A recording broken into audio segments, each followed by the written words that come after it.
Au cours des 5 prochains jours, Libreville sera la capitale africaine et le hub diplomatique du climat pour la présence de plus de 1000 représentants de gouvernements, d'organisations internationales, du secteur privé, d'ONG, de plus de 60 pays.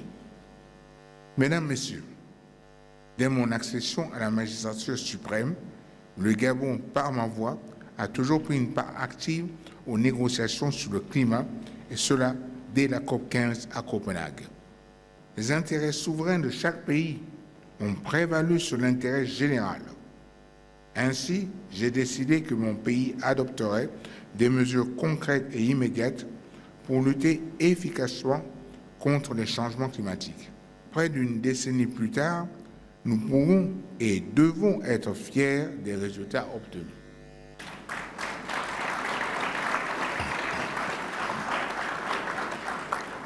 En effet, plusieurs réformes ont permis de jeter les bases d'une économie à faible émission de carbone.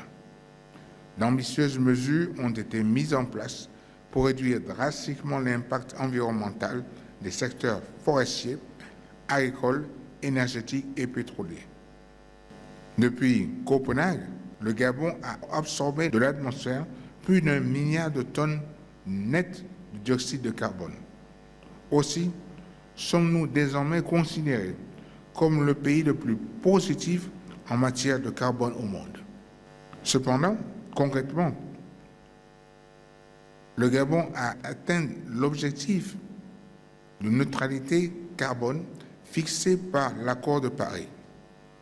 Toutefois, un appui renforcé de nos partenaires permettra à mon pays de faire encore mieux en absorbant plus de 100 millions de tonnes nettes de dioxyde de carbone chaque année.